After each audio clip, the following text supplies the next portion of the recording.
नमस्कार मित्रांनो, आजच्या व्हिडिओमध्ये 650 अधिक 300 अधिक 30 बरोबर 980 या संख्यांना रोमन अंकामध्ये तुम्हाला लिहिता येते का?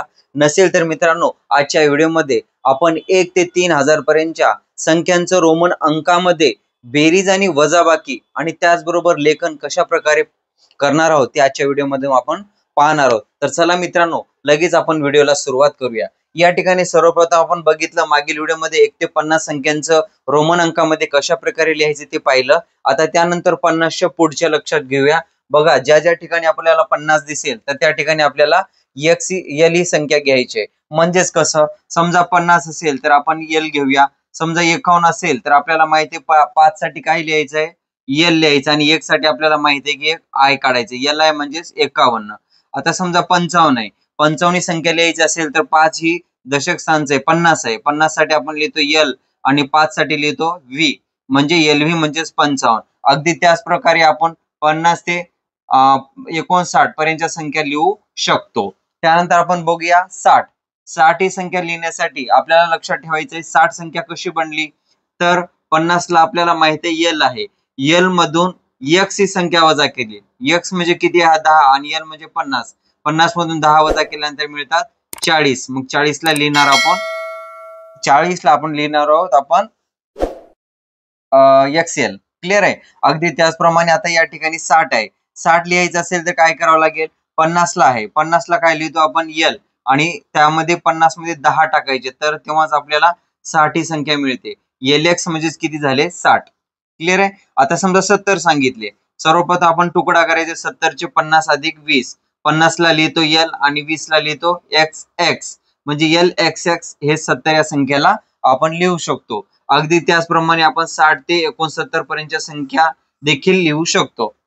क्लिअर आहे। आता या ठिकाणी 70 आहे, आपल्याला या ठिकाणी समजलं असेल की या 70 चे तुकडे जर केले तर 50 अधिक 20 होतात, 50 ला लिहितो आपण एल आणि 20 ला लिहितो आपण एक्स एक्स। क्लिअर आहे।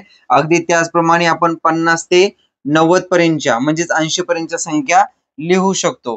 त्यानंतर आपल्याला लक्षात ठेवायचंय ज्या ज्या ठिकाणी आपल्याला पाठ करायचे ते रोमन संख्या किंवा रोमन अंक आपल्याला पाठ करून घ्यायचं आहे। या ठिकाणी आपण 90 पर्यंत बघितलेलं आहे। आता 90 ची संख्या कशा प्रकारे लिहायचे ते आपण काही उदाहरणाच्या माध्यमातून बघणार आहोत। तर बघा या ठिकाणी आता आपल्याला माहिती आहे 90 आहे, 90 च्या नंतरची संख्या आहे 100, 100 ला आपण लिहित असतो common C for century. Clear आहे। आता 100 आहे, 100 नंतर 200 असेल तर काय लिहिणार सी सी, 300 असेल तर काय लिहिणार आपण सी सी सी। क्लिअर आहे। समजा आता 301 ही संख्या लिहायची आहे, 300 आपल्याला माहित आहे की एकक दशक शतक स्थानी आहे, म्हणजे 300 आहेत शतक असल्यामुळं। मग या 3 साठी आपल्याला काय लिहिलंय, समजा या ठिकाणी आपल्याला सांगितलं की 301 ही संख्या लिहा, 300 साठी आपल्याला माहित आहे सी सी सी म्हणजे 300 आणि हा 1 साठी आपल्याला माहित आहे आय, सी सी आय म्हणजेच 301, सॉरी 3001 झालेले या ठिकाणी 301। आता समजा 312 असेल तर आपल्याला माहिती आहे की 300 साठी सी सी सी लिहिलं, 10 साठी लिहिणार आपण एक्स आणि 12 साठी लिहिणार 2 I, C C C X I I म्हणजेच 312। अगदी त्याचप्रमाणे आपण शतकचं आपण बघितलेलं आहे, त्याच्या अगोदर आपण 90चं बघणार आहोत। बघा आता 90 आहे, 90 च्या नंतरची संख्या ही 100 आहे। क्लिअर आहे। 100 ला माहिती आहे सी लिहितो, मग 100 मधून 10 वजा केल्यास 90 ही संख्या मिळतो, म्हणून 90 या संख्येला एक्स सी हे रोमन अंक आहे। त्यानंतर 100 ला माहित आहे सी। आता या ठिकाणी आपल्याला 140 ही संख्या लिहायची आहे। क्लिअर आहे। 140 संख्या कसं लिहिणार, 100 ला माहित आहे आपण लिहितो सी आणि 40 ला देखील कसं लिहितो एक्स एक्स एक्स आणि एक्स, अशा प्रकारे आपण 40 ही संख्या लिहित असतो। क्लिअर आहे। आता त्यानंतर आता 150 ही संख्या लिहायची आहे। आता 150 ही संख्या लिहित असताना आपल्याला रोमन संख्या सीएल माहित असणे अतिशय आवश्यक आहे। आता सीएल कसं 1 आहे, म्हणजे शतक स्थानी 1 असल्यामुळे 100 असल्यामुळे आपण सी लिहिलं, आणि त्यानंतर आपल्याला माहिती आहे की 50 साठी काय लिहित असतो एल लिहितो, 50 साठी आपण काय लिहितो एल, म्हणजे 150 ला आपण सीएल असं लिहिणार आहोत। समजा 160 ही संख्या लिहायची आहे, 100 साठी लिहिणार आपण सी, 50 साठी लिहिणार आपण एल आणि 10 साठी लिहिणार आपण एक्स। म्हणजेच मित्रांनो या ठिकाणी लक्षात ठेवायचंय आपल्याला एक मीडियम म्हणजे तुकडा करायचा। आता 60 आहे, 60 म्हणजेच मीडियम आहे 50 आणि ह्याच्यामध्ये 10, 50 साठी लिहिणार L आणि 10 साठी लिहिणार X, म्हणजे ज्या ठिकाणी 60 ला बनलं LX. समजा 70 असेल तर याचा तुकडा काय होईल, 50 अधिक 20 म्हणजे 70. 50 ला लिहिणार आपण LX आणि 20 साठी लिहिणार आपण 50 साठी लिहिणार आपण L आणि 20 साठी लिहिणार XX, म्हणजे LXX हे 70 या संख्येला आपण लिहितो. त्याचप्रमाणे आपण बघितलेलं आहे 150 कसं लिहिणार आहोत, म्हणजे 150 CL लिहितो. आता या ठिकाणी लक्षात ठेवायचंय 500. आता 500 कसं लक्षात ठेवणार आहोत बघूया. आपल्याला पाठीमागील 50, 10, 20, 30 असे जे कॉमन आहेत, ते आपल्याला रोमन संख्या पाठ करणं अतिशय आवश्यक आहे. त्यानंतरच आपण विविध उदाहरणे सोडवू शकतो. आता बघा या ठिकाणी 50, 500 आहे. 500 ला आपण डायरेक्टली असं लिहू शकतो का 1, 2, 3, 4, 5? नाही. मग 500 ही संख्या कसं लिहावं लागेल, तर 500 ला डायरेक्ट रोमन संख्या लिहिलेला आहे D. क्लिअर आहे. आता 400 लिहायचे बॅकवर्ड, त्याच्या पाठीमागे. 400 ही संख्या कधी बनेल, जेव्हा 500 मधून 100 वजा केल्यानंतर, 400 ही संख्या कधी बनेल, जेव्हा 500 मधून 100 ही संख्या वजा केल्यास. या 500 मधून 100 ही संख्या वजा केल्यास 400 ही संख्या मिळते. म्हणून या ठिकाणी 400 ला CD असे रोमन संख्या बोलतात. त्यानंतर 500 आपल्याला माहिती आहे की D असं लिहितात. समजा या ठिकाणी 600 सांगितलं, काय लिहिणार तुम्ही, याचा 600 चा तुकडा होणार 500 अधिक 100. क्लिअर आहे. 500 ला काय लिहितो D आणि 100 ला काय लिहितो C.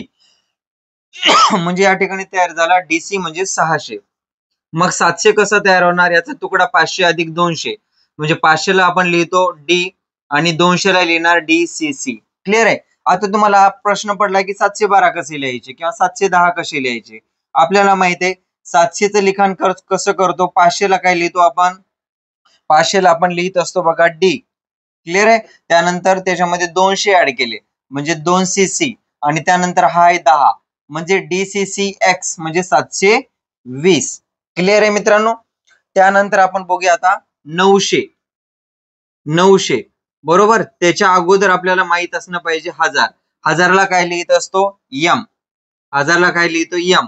आता 1000 ही संख्या कधी बनेल, 900 ही संख्या कधी बनेल, जेव्हा 1000 मधून 100 ही संख्या वजा करतात तेव्हा ही 100 बनेल.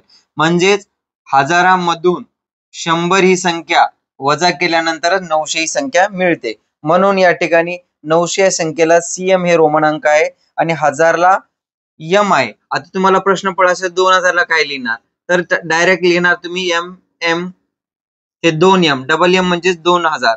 3000 कसं लिहिणार, ट्रिपल M. क्लिअर आहे. आता तुम्हाला असाच प्रश्न पडला की सर 1001 कसं लिहायचं. आपल्याला माहिती आहे 1000 ला काय लिहितो M लिहितो आणि 1 साठी लिहिणार I, MI म्हणजेच 1001. समजा तुम्हाला वाटलं की 1010 आहे. आता 1010 या संख्येला रोमन अंकामध्ये कसं लिहिणार, 1000 आपल्याला कन्फर्म माहित आहे की M लिहितो आणि 10 साठी काय लिहिणार X, MX म्हणजेच 1010.